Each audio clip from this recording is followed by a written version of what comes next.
शिव शिव शंभो। महादेव शंभो,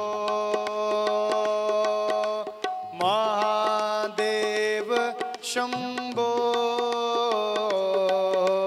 महादेव शंभो,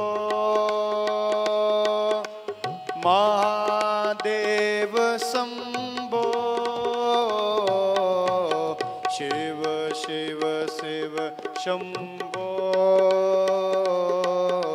शिव शिव शिव शंभो। शिव शिव शिव शंभो, शिव शिव शिव शंभो। महादेव शंभो, महादेव शंभो, महादेव शंभो, महादेव शंभो। शिव शिव शिव शंभो, शिव शिव शिव शंभो। शिव शिव शिव शंभो, शिव शिव शिव शंभो।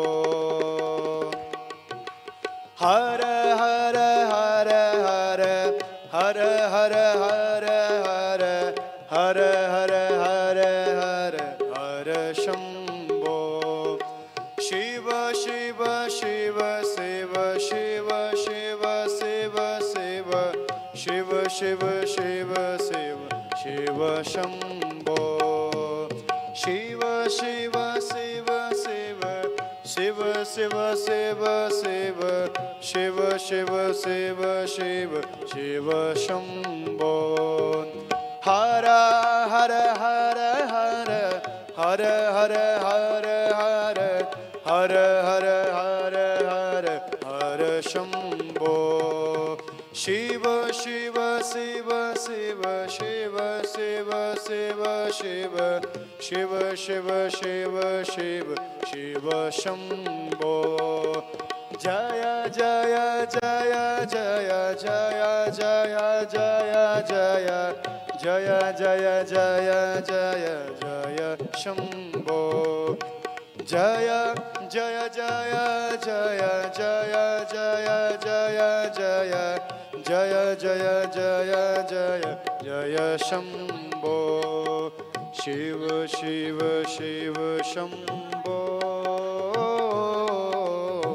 शिव शिव शिव शंभो।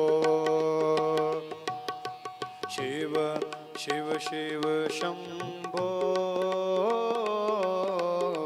शिव शिव शिव शंभो। ओम नमः शिवाय, ओम नमः शिवाय, ओम नमः शिवाय, ओम नमः शिवाय, ओम नमः शिवाय, ओम नमः शिवाय, ओम नमः शिवाय, ओम नमः शिवाय, ओम नमः शिवाय, ओम नमः शिवाय, ओम नमः शिवाय, ओम नमः शिवाय, ओम नमः शिवाय, ओम नमः शिवाय, ओम नमः शिवाय, ओम नमः शिवाय,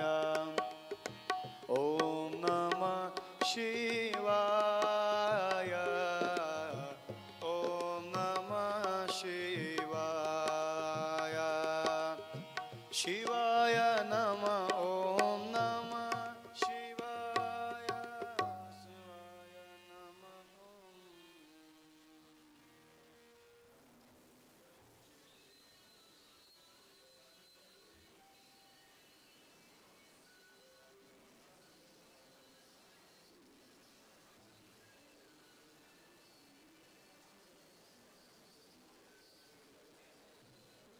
Welcome to Satsang. Could everyone please make sure your phones are off or in silent? Either way. It's nice to have an excuse to give yourselves a break from a ringing phone. There's lots of really interesting scientific research around the impact on our nervous systems of having, even if we know I'm not going to answer it, like we know I'm in satsang, or I'm in a movie, or I'm wherever we may be in which we know we shouldn't answer it, or even if it's on silent. But if we see it and we know it's ringing, or we feel it vibrating, it impacts our nervous system.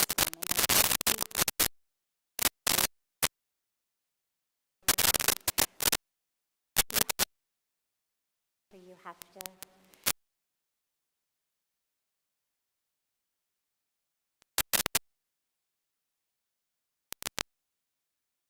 have the luxury of not necessarily being needed for an emergency for some period of your day, even if it's not right now, but some period of your day. An hour, 2 hours a day, to give your nervous system a break. It's actually really, really powerfully important, because things are happening on a subtle level, an energetic level that we're not even aware of. Just to give you one of my favorite studies of that, and then we'll go into the questions. They did a really interesting study where they took people who were coming in to do a very simple cognitive exam, sitting on a computer. Really simple. Might have been basic math, it might have been basic logic. I don't know what was on the exam, but it was really just basic stuff, but you had to use your brain. And they had 2 groups of participants. One group, when they came in, they had to leave their phones at the front door. They could not take the phones with them into the room of the study. The other group was allowed to bring their phones in, but the phones had to be on silent, and they had to be upside down on the desk that you were working on. So you didn't hear it ring. You couldn't see any lights or notifications or anything. It was upside down. No perception of vibration. So there was no way to actually know what was happening on the phone. And yet, the simple presence of the silent upside down phone on the desk drastically and dramatically lowered people's ability to do basic cognitive tasks. So for those of us who feel like we're getting stupider as the years go by, it's not just old age, it's not just menopause, it's not all of that. There actually is a very specific reason. Because of the presence, it's how much of our attention, even if I know it's on silent, I know it's upside down, I know that I can't do anything, there's still a significant percentage of our attention and focus that is hooked into that device. And it keeps us from being able to think properly. So And this was a study that they've replicated over and over again in many, many, many ways. So both for yourself, also if you have children, if you're a parent or a teacher or a grandparent or a mentor of any sort, never, ever, ever let kids do homework with the phone in the room. Even if it's on silent, even if it's upside down. We now have the research that shows it's going to distract them anyway. So that's the piece on mobile phones. Beginning, as we always do, with one of the questions that came in advance from our family joining us all over the world online. And then we'll open it up to any questions that anyone here has. We've got a mic stand, इसको बीच में डाल दीजिएगा, that he'll put in the center. And feel free to come up, share your name, share where you're from, and ask your question. But starting with the one that has come in advance. What to do if we have a career, but we are more into spirituality? And this is asked by Maggie Alt on Instagram. Well, that's great. There's nothing about spirituality that says thou shalt not support thyself. There's nothing about spirituality that says thou shalt stay home all day long and meditate instead of go to the office.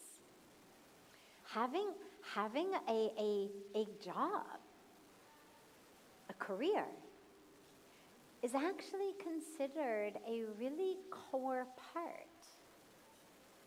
of almost all of the religions. How we work. You know, in Buddhism, they speak very, very specifically about right livelihood. Yes, you're meant to work, and how you are meant to work. In the Hindu tradition, we have so many scriptures. We have 700 verses of the Bhagavad Gita, as well as so many of the stories, the Puranas, that give it to us in example form, telling us this is how you act. This is how you work. This is how you do it. We have so many teachings that remind us. Do it. We even have an entire phase of life in the Hindu tradition focused on your career, called Grahast Ashram. First phase of life, we are a student. Second phase of life is get married, have kids, have a job. As time goes by and people's choices are different, you certainly may decide not to get married. You may decide to get married and not have kids. But traditionally, that phase of life is in which you're a householder. You're doing householder things. And part of that, a big part of that, is you have a job. You support your family. You give back to the community. You give what we call as dan, donation.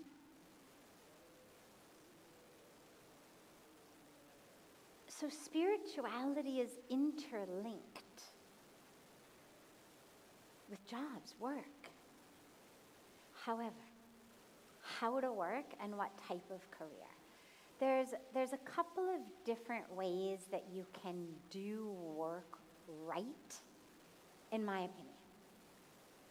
One of them, if you are of the very, very small minority of super fortunate people, your career can be your dharma.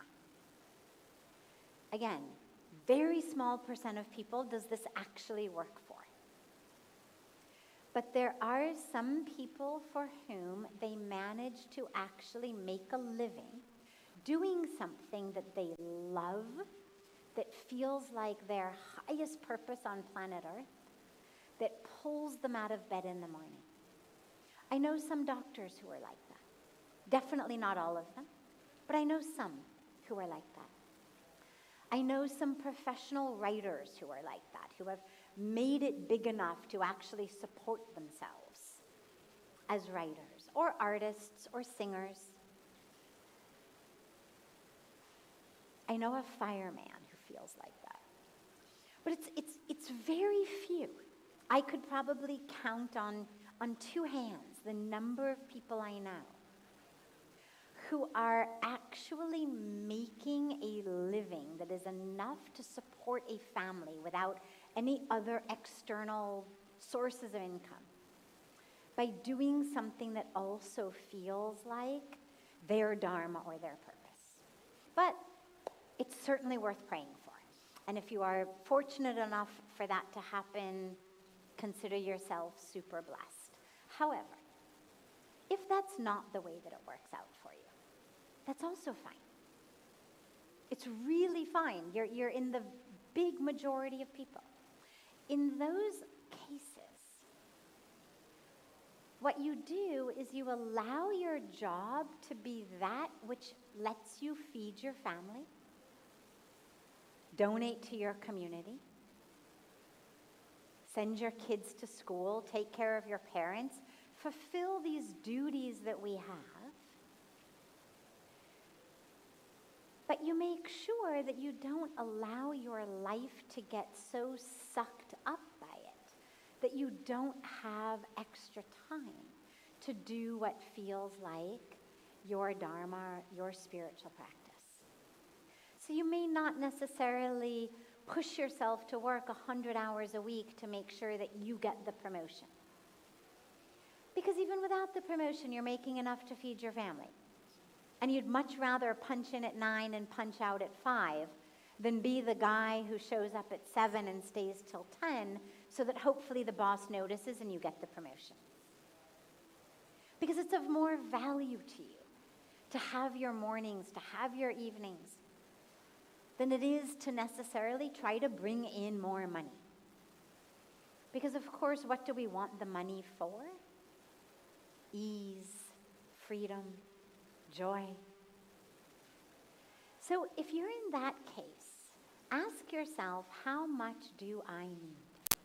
And how much do I have to work in order to earn it? Because just because there is a promotion to be had doesn't mean that you need it. And if in order to get it, it means you can't meditate, you can't pray, you can't do yoga, you can't go to your kid's piano recital, you don't have time to take a walk with your partner, you don't have time to go camping over the weekend, then ask yourself, is it worth it? What am I going to get? Because so many of us waste our lives chasing something that we don't even know exactly what we're chasing it for. And this is why one of my favorite meditative practices is to say to yourself, pick any goal you have. Let's say you have a goal to get a promotion, for example. Okay, no problem. But ask yourself, what is the goal beneath the goal? So the goal is the promotion, or the goal is to get this job. Okay, great. What's the goal beneath the goal? What do you believe that when you get that promotion or that job, you will have? Typically, it's things like more money. Okay. So you get more money. What's the goal beneath the goal? What are you gonna have through that more money? And if you walk this really honestly, and you take a moment and you really go deep, what you find is that what we're really longing for is joy, peace, freedom, belonging, feeling like I am of value, that I am of worth. And this is where our spiritual teaching, our spiritual practice reminds us. That's not something to be earned. That is the truth of who you are. And what if you imagine that the goal beneath the goal is something you are returning to, rather than something you're earning.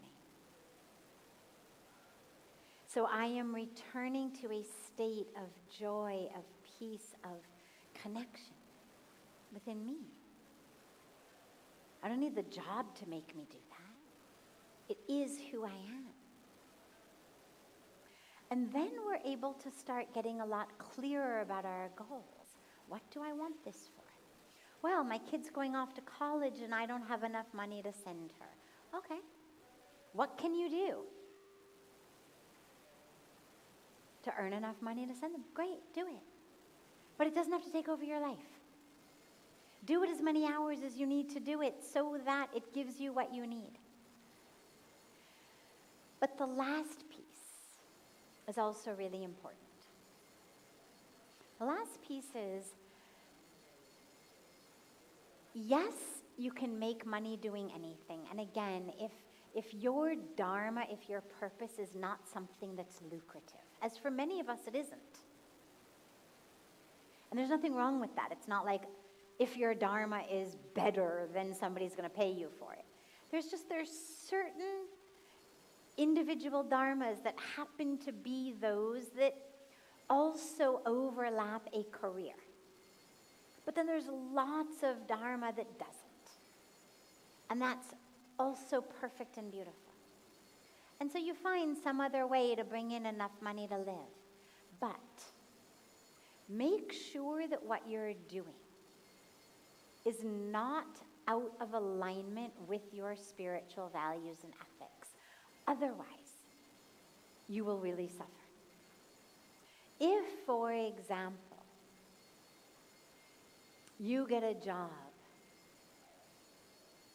you're a filing clerk, you're a secretary, you're a waiter or waitress, you're pumping gas at a gas station. I mean, something low level, you're a checkout person at a grocery store. Fine, nothing wrong with that. If it gives you the time in the mornings, the evenings, the weekends to do everything else. But if you're working in a company that is exploiting its providers, its employees, Mother Earth, if you're working somewhere where there is a ripple impact of harm, and you know that, you're gonna take that stench home with you. And the dilemma is it becomes something that you can't really wash out. Because you know it, you feel it, and then you feel like you've sold out. And I cannot tell you how many people I have spoken to and shared with and counseled over the years who say, you know, I have this job, it's a great paycheck, it's great business, and yet the suppliers we get from in Africa, in India, in South America, in this, they're being exploited. Our company is cutting corners, and the waste is going into the land or the air or the water. And I hate it. Or my boss, you know, I see, maybe I'm a man, but I see the way that my boss treats all of the women in the company. I see the sexual harassment. I know what he's doing isn't right. Sadly, you don't get to leave that feeling at the office. You clock out. But it impacts you on an energetic level. And it actually prevents you in those other hours, in those mornings, in those evenings, on those weekends. It prevents you from having that deep spiritual experience, because there is a part of you that knows that there is something that you're part of that's wrong. And so it's better. It's better to do something that is lower paid, but guilt-free, than to make somewhat more money but carry home the guilt of knowing that you are part of something that is out of alignment with what you believe in. So this is So by all means, have a job, have a career. Absolutely. But do it in a way that is in alignment with your spiritual practice. And if anybody ever tells you in business, you have to cheat, lie, steal, step on someone's head to get ahead, A, it is totally false. Totally false. It's a lie. But B, even if it were true, then it's not worth it. Because there is no amount of money or success that you get through hurting others that can wash away or balance out the internal conscious or subconscious or unconscious feeling of knowing that you're doing wrong. Being able to go to sleep at night, to face yourself in the mirror, to face God, is the greatest gift in the world. And there is nothing that money can buy that comes close. Yeah, great question. Other questions? Any question that anyone here has? Yes, of course, in the back. Yeah, afterwards.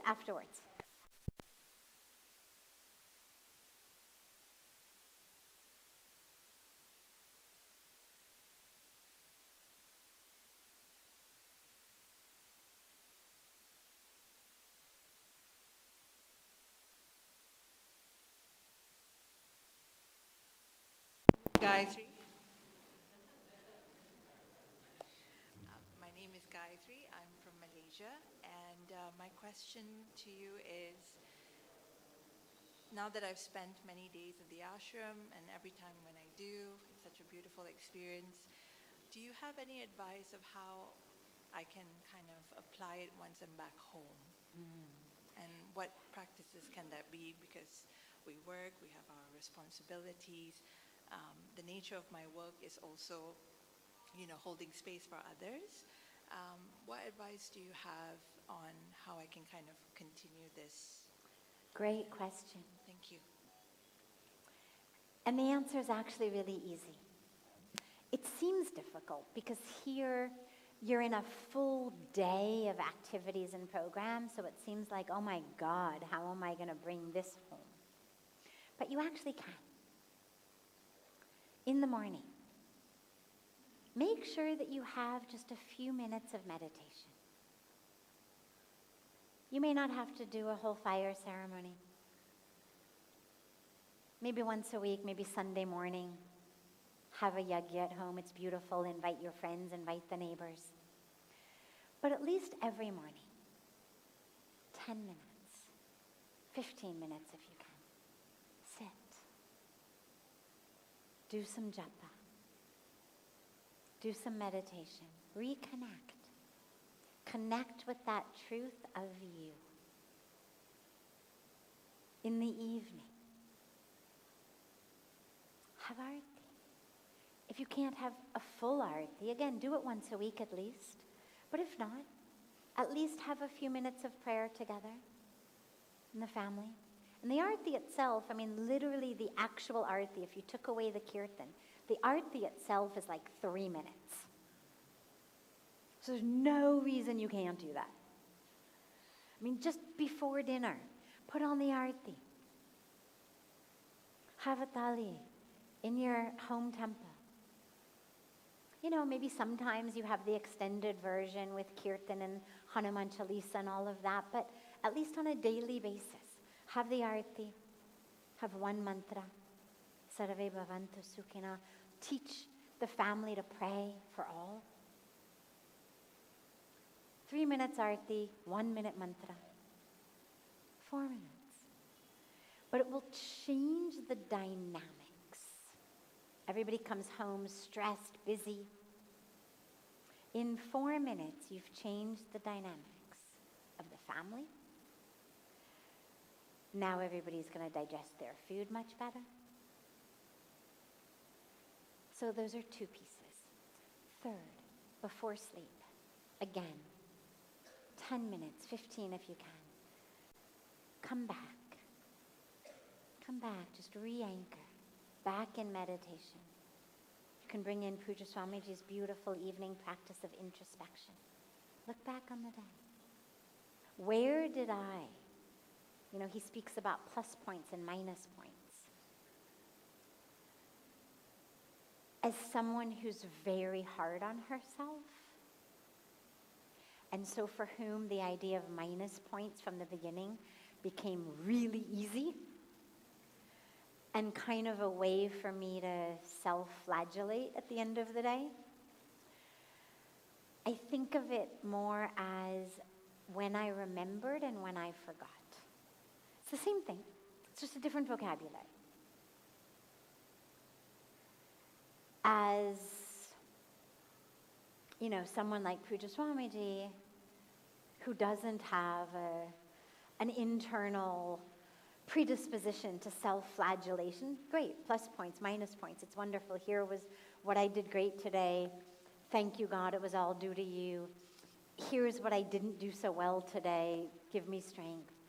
But I just found on a personal level that it was easier for me to think about it as the plus points being moments when I remembered. I remembered who I am. I remembered who others are. I remembered that we were one. And the minus points, instead of telling myself, oh, this was what you did bad today, to just think of it as, oh, that's when I forgot. That's when I forgot. But the intention, it's still the same practice. So you can bring that into your evening practice. Just sort of a daily tally. Here's how I'm doing. Here's how it's going. Here's where I can work more. Because you start to notice patterns. I started to notice where I forget. Oh, again I forgot. In this particular circumstance. Oh, again I forgot with that particular person. And you start to notice, And so they're all just, they're ways in, it's insight. The more awareness we have, the clearer we are, the easier it is to move forward. So that's 3 practices. Simple. I've added barely half an hour to your day. The only other piece that I would give you, which I use and it works really, really well, and I've recommended it to countless people, because it's so easy to forget. It's so easy to lose touch. We get it in the morning. We remember in the evening, and we're like, what happened during the day? Like, where'd I go? If you can tie in remembrance to as many things as you can. So for example, I happen to be a really good water drinker. I love herbal tea, and I'm kind of always drinking something. I also love to eat, I'm a good snacker too. I tie it in. Before every glass of water, before a bite of anything, just a moment. A moment of checking in, reconnecting, close your eyes. It doesn't have to be 5 mantras.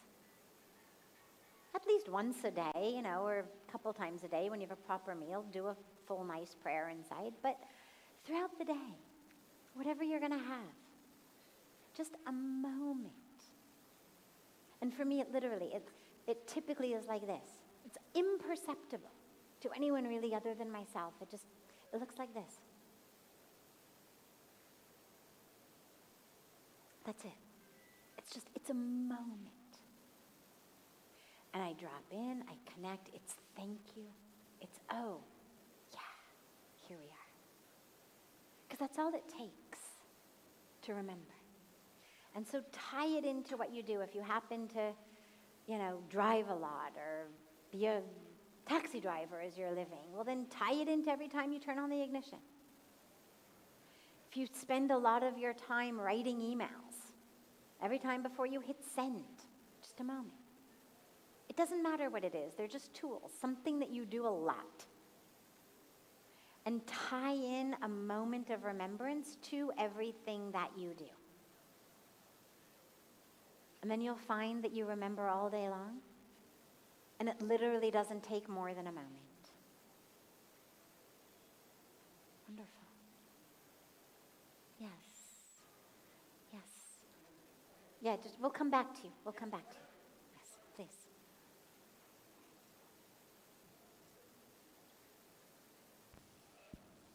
Namaste. Namaste. What's the best way to, like, when it comes to dealing with challenging personalities that you might meet from day-to-day life, right? Might be like the control freak boss at work, or it might be the needy, graspy types that, aren't aware or don't respect social boundaries, or maybe it's someone who, always tries to have the last word, asserting their dominance. Is it beneficial to try and call out kind of these situations and trying to raise awareness? No. Or should I just focus on doing my sadhana, my inner work? Is walking away from these kind of situations or people a form of avoidance? Okay, great question. And it depends. You gave a long list of different types of challenging people. What I would say is a clear rule of thumb. If they are just annoying, obnoxious, rude, problematic in your perception, do the work yourself, and I'll come to what that work is. If they are harming someone else, intervene. I have intervened many times on the streets of a variety of different cities, in shopping centers, in grocery stores, in which it's almost always a parent and a child. And a parent is not just disciplining, but shaming, hurling awful words at a young child, sometimes slapping, sometimes hitting. And I've intervened. It's never appreciated. Nobody has ever said, "Oh, wow, thank you so much for, pulling me out of that moment." But it feels to me like a duty. But you've got to do it with love. So you can't go in shaming the person who's doing it. You don't go in calling them out. You go in actually as an ally to the abuser. So it's not, "Hey, you, get your hands off your kid." It's, "My brother or my sister, it looks like you're having a really hard day. Would you like some water? Can I hold your hands for a moment? Would it be okay with you if we took a few deep breaths together?" It's that. It's going in as an ally to the perpetrator, not calling them out for what they're doing. I have never, ever, I'm 54 years old, I have never seen anyone be called out for bad behavior and respond in any way other than go to hell.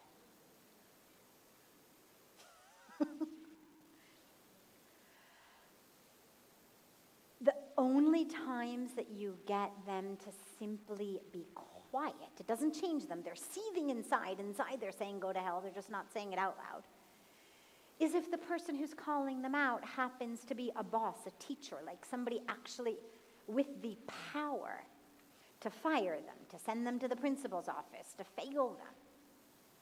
Then they have enough wherewithal usually to stop whatever they're doing lest they get in trouble. But the only way, if you really want to bring about change, the only way is to first become their ally. I've never seen anyone say, "Thank you for telling me what an obnoxious, horrible person I am." It would be nice. I've never seen it happen. Instead, what you get is people who say, "Go to hell, don't tell me how to live my life, who do you think you are, get out of my business." It doesn't achieve what you're looking for.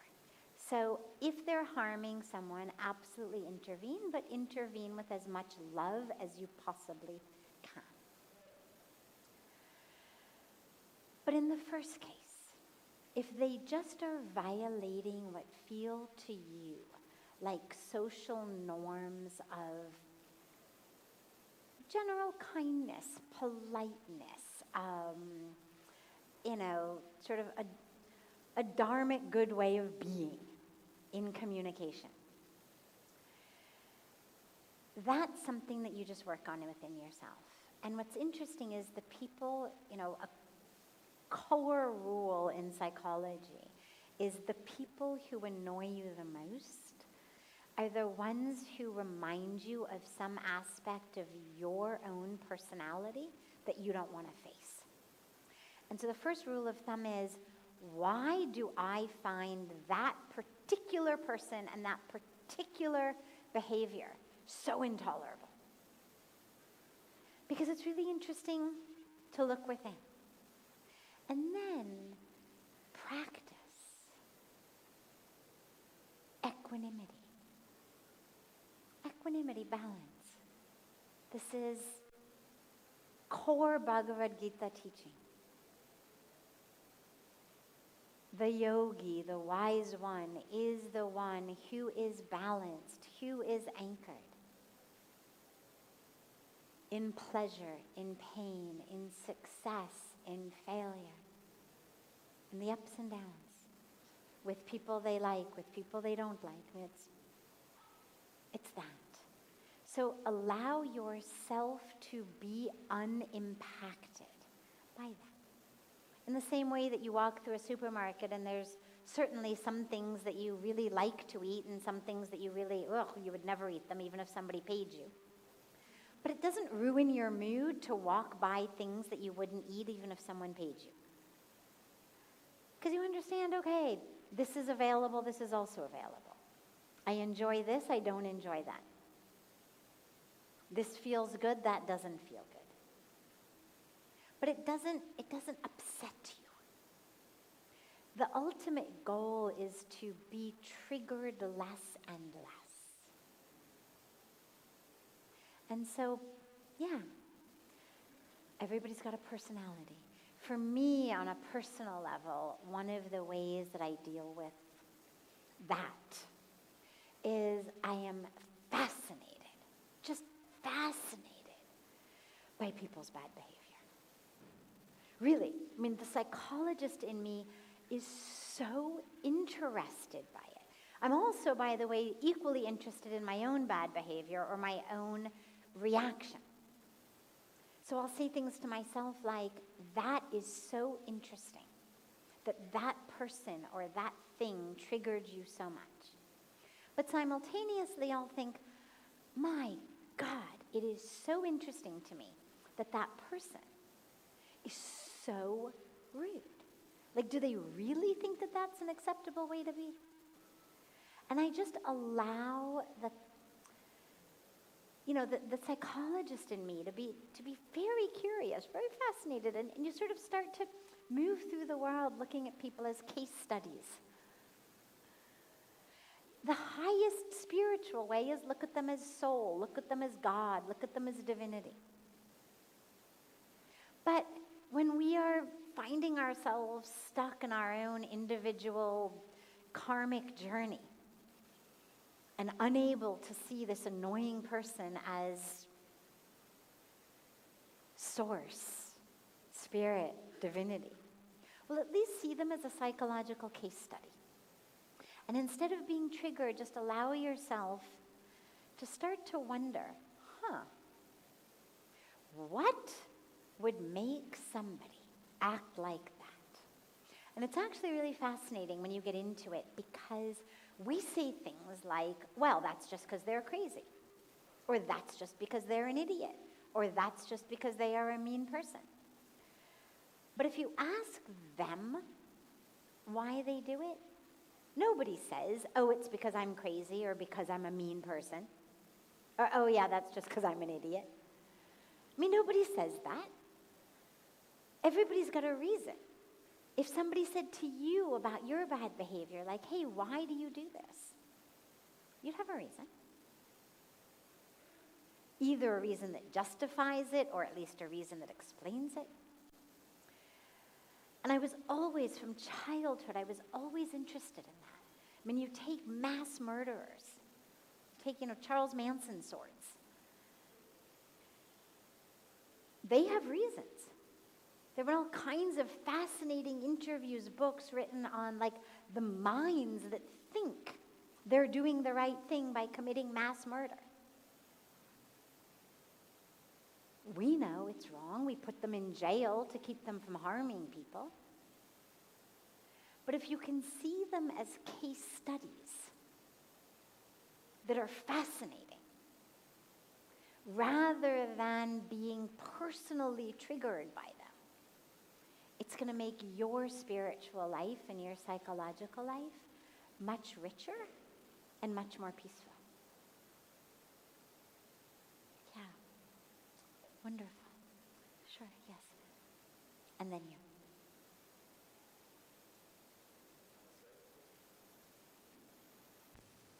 Namaste. Namaste.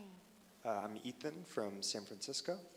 The question I've had, excuse me, is how do you think about finding the balance between maximal impact, giving, teaching, helping, and energy conservation for yourself and your own journey so that you can help others and continue that? So just the balance between those two. Yeah, great.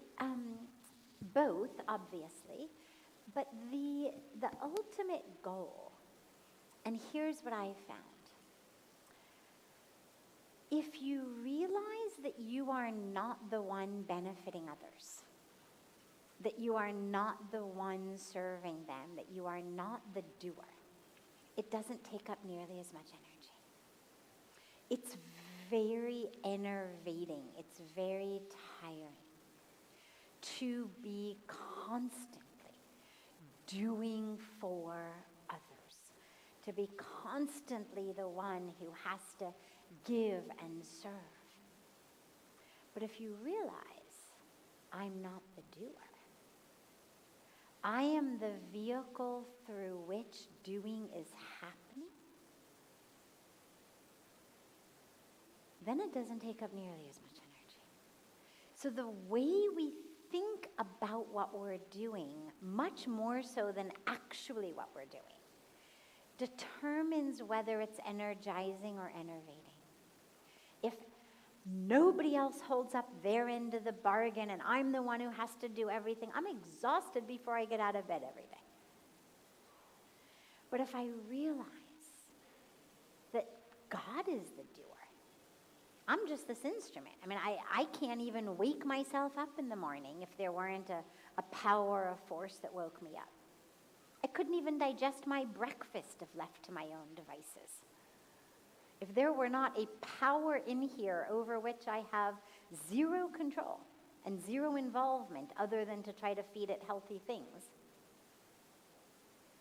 if I had to run my digestion, I couldn't. If I had to run my circulatory system, I couldn't. If I had to even remember to breathe for 5 minutes in a row, I couldn't. I'd die.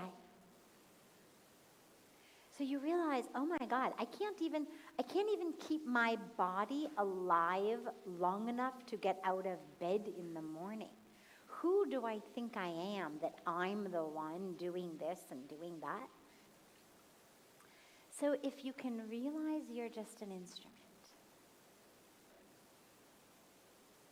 it's much more freeing. And you let that be the prayer. Oh God, let me be an instrument. It's the prayer of St. Francis of Assisi. Make me an instrument of thy grace, of thy mercy.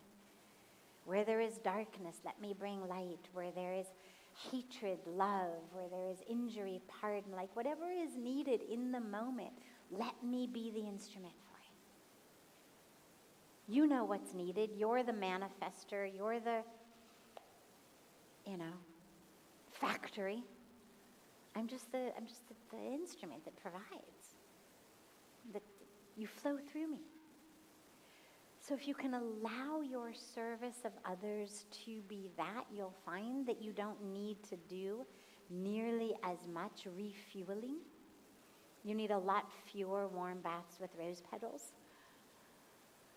because you're not exhausted in that way. That being said, however we serve, replenishing and nourishing ourselves is critical. We have to sleep every night so that our bodies can do what they have to do. In the same way, take some time. Some time every day. Morning, evening. Have them be your bookends. It's what we were just talking about. But it doesn't have to be 3 hours in the morning and 3 hours in the evening. I mean, occasionally it can be. Have a meditation retreat, by all means. But what you'll find is that once you're connected, it doesn't actually take that long to be rejuvenated. So you'll need less and less of that. Yeah, great. And just behind you.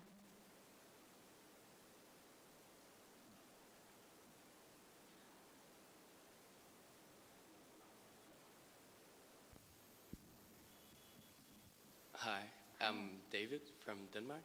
I would like to ask you, what's the best way to help a friend acknowledge and change their own self-destructive behavior? Yeah. Wouldn't it be wonderful? Wouldn't it be wonderful if we could really make someone else change?